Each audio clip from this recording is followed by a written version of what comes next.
ମୋର ପ୍ରିୟ ପିଲାମାନେ, ଆଶା କରିବି ସମସ୍ତେ ବହୁତ ହି ଭଲରେ ଥିବ ଏବଂ ଆପଣଙ୍କର ପରିବାର ବି ପ୍ରାୟତଃ ସମସ୍ତେ ବହୁତ ହି ଭଲରେ ଥିବେ। ଯେମିତିକି ଆପଣଙ୍କୁ ଜଣାଅଛି ଯେ ଆର୍ଆଇ, ଏଆର୍ଆଇ, ଅମିନ, ଅଙ୍ଗନବାଡି ସୁପରଭାଇଜର ତାର ଅଲରେଡି ଆପଣଙ୍କର ଏଡମିଟ୍ କାର୍ଡ ରିଲିଜ ହେଇଯାଇଛି। ଆପଣମାନେ ପ୍ରାୟତଃ ନିଜ ନିଜର ଏଡମିଟ୍ କାର୍ଡକୁ ଡାଉନଲୋଡ କରିଦେଇଛନ୍ତି। ଯଦି କରିନାହାନ୍ତି ଏବେ ହିଁ କରିଦିଅନ୍ତୁ। କେମିତି ଡାଉନଲୋଡ କରିବେ ତାର ଅଲରେଡି ଭିଡିଓ ମୁଁ ଆପଲୋଡ କରିଦେଇଛି। ତ ଏକ୍ଜାମ ଆପଣଙ୍କର 20 ତାରିଖରୁ ଆରମ୍ଭ ହବ, 8 ଅକ୍ଟୋବରରେ ଆପଣଙ୍କର ସରିବ। ସମସ୍ତଙ୍କର ଅଲଗା ଅଲଗା ସିଫ୍ଟରେ ହବ। ଗୋଟେ ଦିନରେ 3ଟା ଲେଖାଏଁ ଆପଣଙ୍କର ସିଫ୍ଟ ରହିଛି। ତ ଆଗାମୀ ଯୋଉ ରହିଲା ଧରାଯାଉ ଯାହାର ବି ଯୋଉ ଦିନ ପରୀକ୍ଷା ଅଛି, ଆଗାମୀ 5 ଦିନରେ ଆପଣ କେମିତି କଣ କଲେ ଆପଣଙ୍କ ପାଇଁ ବେଷ୍ଟ ରହିବ ତା ସମ୍ପର୍କରେ ଆମେ ଡିସ୍କସନ କରିବା। ଠିକ ଅଛି।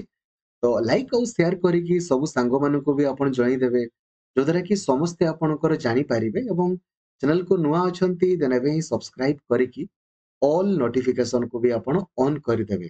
ଏବଂ ଓଡ଼ିଶାର ସବୁଠାରୁ ବଡ଼ ଟେଲିଗ୍ରାମ ଗ୍ରୁପ ରହିଛି ଆମର, ଓଡ଼ିଶା ଟିଚର ଆସୋସିଏସନ, ଯୋଉ ଗ୍ରୁପରେ 2,03,000ରୁ ଅଧିକ ପିଲା ଅଛନ୍ତି। ସେଇ ଗ୍ରୁପରେ ଆପଣ ଜଏନ ହେବେ। କୌଣସି ବି ଫେକ୍ ଗ୍ରୁପରେ ଜଏନ ହେବେନି, ଯୋଉଦ୍ୱାରା କି ପ୍ରତ୍ୟେକଟି ଇନଫର୍ମେସନ ସର୍ବପ୍ରଥମେ ଆପଣ ହିଁ ପାଇପାରିବେ। ଠିକ ଅଛି। ଯେମିତିକି ଆପଣ ଜାଣିଥିବେ ଯେ ଆର୍ଆଇ ରେ ଟୋଟାଲ ଆମର ପିଲା ଆପ୍ଲାଏ କରିଛନ୍ତି, ଟୋଟାଲ ପୋଷ୍ଟ ଆପଣ ଜାଣିଛନ୍ତି 2,895 ଗୋଟି ପୋଷ୍ଟ ଅଛି। ଆପ୍ଲାଏ କରିଛନ୍ତି ଆମର 5,58,000 ପିଲା। ପ୍ରିଲିମ୍ସରେ କ୍ୱାଲିଫାଇ କେତେ ହେବେ? 14,475ଟି ପିଲା ଆପଣଙ୍କର ପ୍ରିଲିମ୍ସରେ କ୍ୱାଲିଫାଇ କରିବେ ଏବଂ ଫେଲ୍ କେତେ ହେବେ?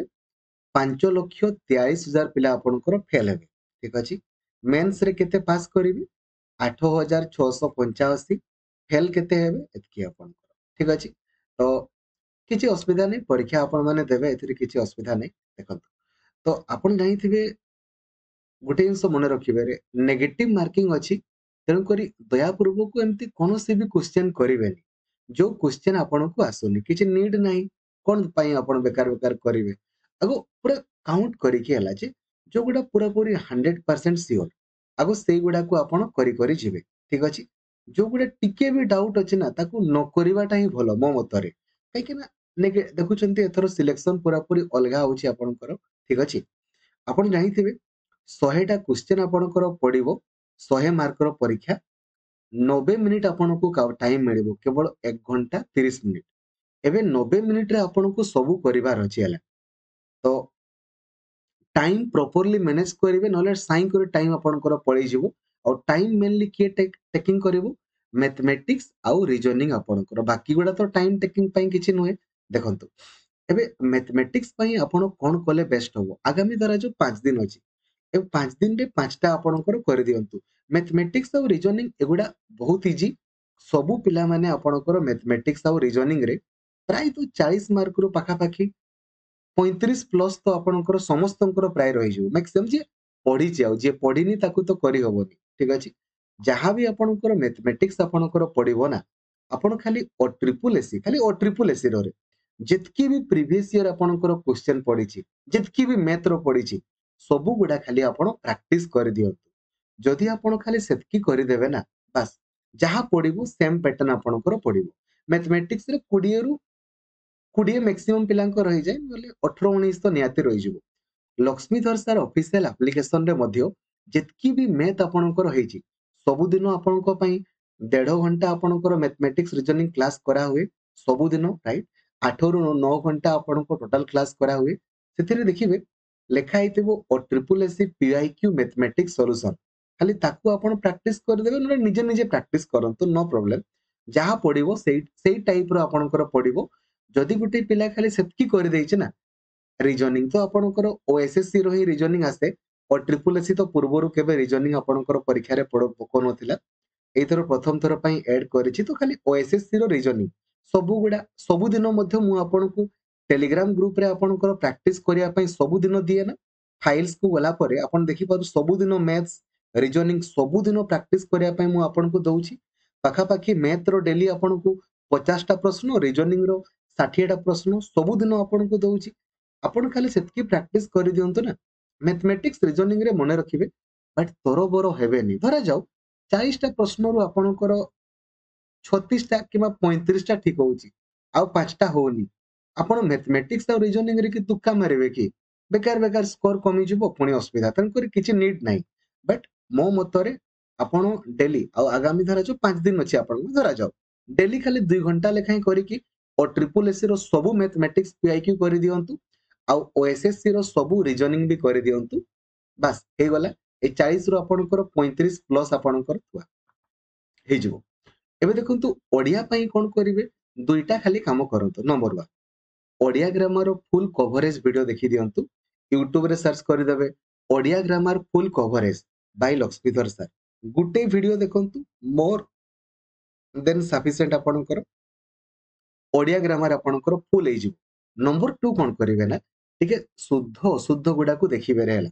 मु आपणकु एप्लीकेशन रे मध्ये आपणक पाखरे टेलीग्राम ग्रुप रे मध्ये पीडीएफ रहिछि ठीक सब दिन शुद्ध अशुद्ध गुडा को आपण देखिबे शुद्ध अशुद्ध कहीं आपको लगे सब गुड़ा ठीक भाया किंतु भूल भी आपणकर हुए तो आपण ट्रिपु ए जो क्लास 10th रो आपणकर ए जो ओडिया ग्रामर बही रे आपण देखिदेबे नचेत देखंतु मु आपणको पई ओडिया ग्रामर फोल्डर मध्ये आपणकर कर देछि एठी आपण जिबे ए जो देखाइनि कि आपणकर शुद्ध अशुद्ध एटा सब दिन आपण टिके देखिबे सब दिन कहीं ना शुद्ध अशुद्ध रु आपणकर मिनिमम 2टा रु 3टा किंवा 5टा ही प्रश्न पड़ी पारे केवल शुद्ध अशुद्ध रु आउ पैसेज तो आपणकर कंपलसरी पड़िबो पैसेज आपण माने कर दे पारे बाकी जहां पड़िबो कर दे हबो आउ मॉक टेस्ट आपणकर पाखा पाखी 40,000 रु अधिक रहिछि आपणकर ओडिया ग्रामर ताकू बारंबार दियंतु सब दिन तो मु आपनको प्रैक्टिस करै दउछि किछि प्रॉब्लम नाही तो ए जो ओडिया ग्रामर है ना आपण मिनिमम 20 रु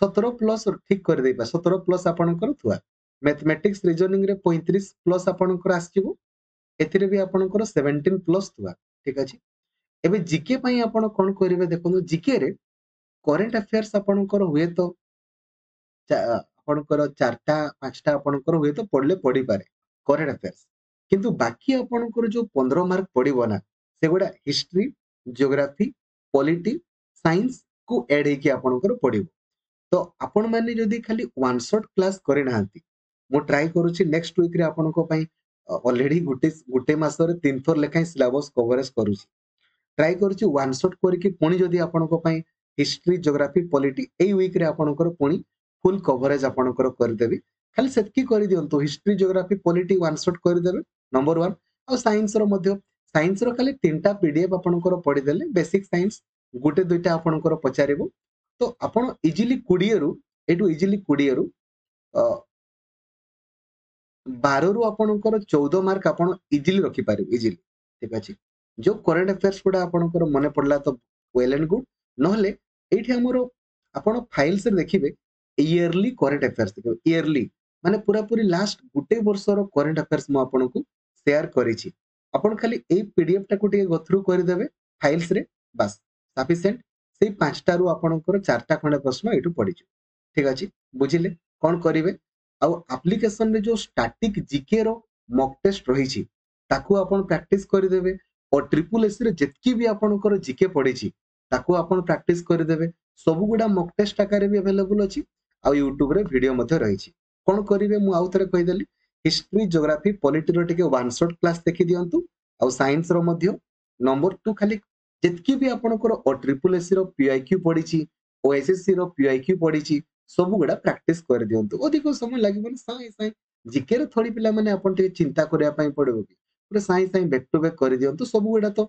मॉक टेस्ट आकार अवेलेबल रहिछि ठीक अछि बुझि गले एबे देखंतु नेक्स्ट इंग्रजी पई आपण कोन करिवे इंग्रजी पई खाली दुईटा काम करंतु मने रखिबे जेमति ओडिया ग्रामर आपण देखु देखु करि परिबे ना इंग्रजी रे हुए तो टिके आपणकर टिके कमी हेई पारे सर मते सब आसे वेरी गुड यदि आपनको सब आसे आपण सब निहाती करिवे बट नेगेटिव मार्किंग अछि बेकार बेकार आपणकर स्कोर कमी जो देखंतु कोन करिवे इंग्रजी रे पैसेज रे आपणकर जमारो भूल हबो कि पैसेज रे आपणकर किछि भी भूल हेबार चांस नै एक्टिव वॉइस पैसिव वॉइस आपणकर किछि भूल हबो कि चांस नै डायरेक्ट स्पीच इनडायरेक्ट स्पीच आपणकर किछि भूल हबो जमारो हबोनी टेंसेस टेंसेस आपणकर हबोनी तापरे जो आपणकर गुटे अंडरलाइन करा हेतिबो कहबो जे एटा verb ନା adverb ନା noun ନା pronoun ଏଗୁଡା ଭୁଲ ହବ କି? ଭୁଲ ହବନି।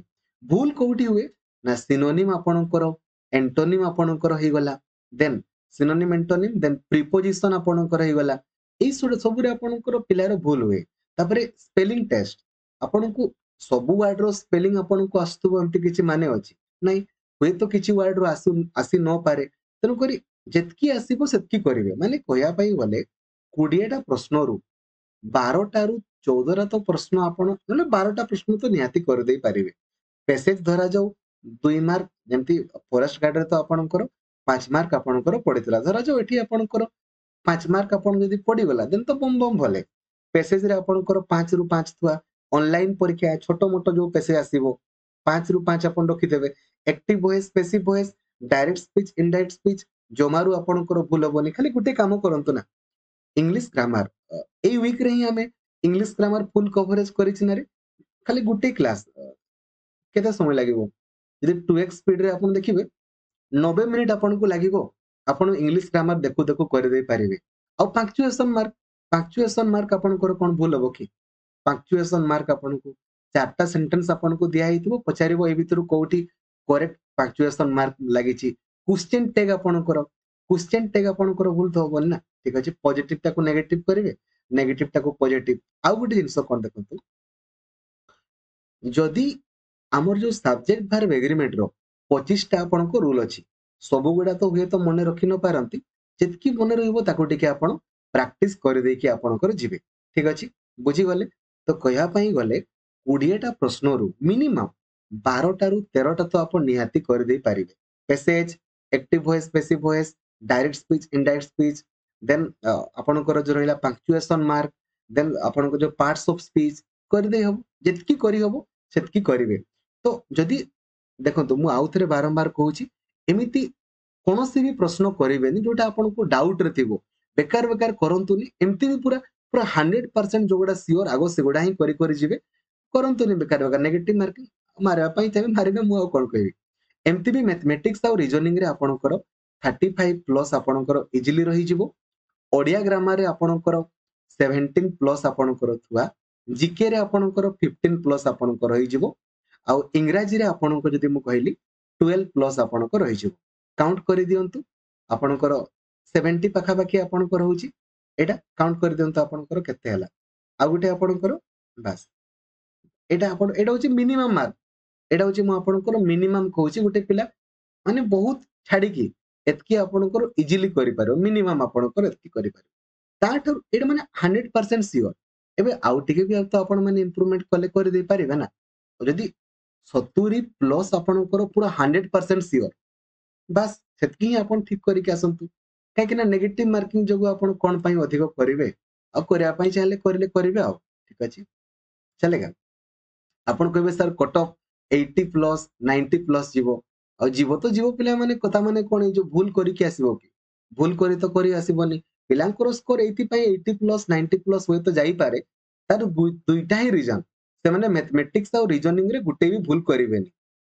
ମ୍ୟାକ୍ସିମମ୍ ପିଲାଙ୍କର ଭୁଲ ହବନି, କହୁଛି ପରା। ସ୍କୋରିଂ ସବଜେକ୍ଟ ହଉଛି ମ୍ୟାଥମେଟିକ୍ସ, ରିଜନିଂ। ଏଥିରେ ପିଲାଙ୍କର 40ରୁ 40 ଆପଣଙ୍କର ପ୍ରାୟତଃ ରହିଯିବ। ଯଦି ଗୋଟେ ଛୁଆଟା ଖାଲି ସବୁ ପ୍ରିଭିୟସ ଇୟର କରିଦେଇଛି, 40ରୁ 40 ପ୍ରାୟତଃ ଆପଣଙ୍କର ରହିଯିବ ପ୍ରାୟ। କାହିଁକି ନା ଏଗୁଡା ହିଁ ଆପଣଙ୍କର ସ୍କୋରିଂ ସବଜେକ୍ଟ, ଏଗୁଡା 100% ସ୍କୋର କରିହବ। ବାକି ଗୁଡାରେ ଟିକେ ଟିକେ ଆପଣଙ୍କର ଏପଟ ସେପଟ ଆପଣଙ୍କର ହବ। ଓଡିଆରେ ସେଇଭଳିଆ ଏମିତି କହିଲେ 20ରୁ ଆପଣଙ୍କର 17 18 ନିହାତି ଆପଣଙ୍କର ରହିଯିବ। ଜିକେ ରେ ଆପଣଙ୍କର ସେଇଭଳିଆ 14 15 ତ ଆପଣଙ୍କର ରହିଯିବ। ଆଉ ଇଂରାଜୀରେ ଯୋଉ ପିଲାଟା ଥିଲେ ବି ତା ଟିକେ ଡାଉନ ହବ ହିଁ ହବ। କାହିଁକିନା ସିଏ କେତେ ଢାବା ମାରିବ, ସିନୋନିମ ଏଣ୍ଟୋନିମରେ କଣ ଢାବା ସିଏ ମାରି ପାରିବ କି? 12 13 ଖଣ୍ଡେ ଆପଣଙ୍କ ରହିଯିବ। ତ ଏମିତି ବି ଯଦି ଆପଣ କାଉଣ୍ଟ କରିବେ ସେଇ ଆପଣଙ୍କର ଠିକ ଅଛି ହେଲା। 85 ଦେଖନ୍ତୁ, 85 ପ୍ଲସ ତେଣୁକରି ମ୍ୟାଥମେଟିକ୍ସ ରିଜନିଂ ଭାଇ ଜମାରୁ ମିସ୍ କରିବେନି। ଖାଲି ଆପଣ ସବୁ ଥିଓରି କ୍ଲାସ ଦେଖି ନାହାନ୍ତି, ଦେଖି ଦିଅନ୍ତୁ। ଆଉ ସବୁ ପିଆଇକ୍ୟୁ କରିଦିଅନ୍ତୁ, କାଇଣ୍ଡଲି କରିଦିଅନ୍ତୁ। ଜିକେ ପାଇଁ history, geography, polity one shot, ଆଉ ଆପ୍ଲିକେସନରେ ଯୋଉ ଷ୍ଟାଟିକ ଜିକେ ର ମକ୍ ଟେଷ୍ଟ ଅଛି ତାକୁ ଦିଅନ୍ତୁ। ତାପରେ ଓଡିଆ ଗ୍ରାମାର ପାଇଁ Odia grammar full coverage class ଦେଖି ଦିଅନ୍ତୁ। ଆଉ ଯେତିକି ବି ପିଆଇକ୍ୟୁ ପଡିଛି ତାକୁ କରିଦିଅନ୍ତୁ, ଆଉ ପ୍ରାକ୍ଟିସ କରନ୍ତୁ। ମକ୍ ଟେଷ୍ଟ ତ ଅଛି। ଇଂରାଜୀ ପାଇଁ କଣ ମୁଁ କହିଦେଲି ଆପଣଙ୍କୁ, ଖାଲି ଥିଓରି କ୍ଲାସଟାକୁ ଦେଖିଦେବେ, କୋଉ ଗୁଡା ଦେଖୁ ଦେଖୁ କରିହବ ତାହା ମୁଁ କହିଦେଲି। ଠିକ ଅଛି, थैंक यू जय आ पे मैंने टाइम मैनेजमेंट काइंडली करेंगे 90 मिनिट माने आपण धरा जो 45 मिनिट मैथमेटिक्स और रीजनिंग रे देले बाकी 45 मिनिट रे ओडिया इंग्लिश जीके हे जो नो प्रॉब्लम किंतु जे मैथमेटिक्स आपण गुटे घंटा कर देबे 40टा क्वेश्चन करिया पाई ना देन 30 मिनिट रे टाइम मेकअप करिया पाई टिके संभव होबो तेणुकरी आराम से करिवे थैंक यू जय जगन्नाथ धन्यवाद थैंक यू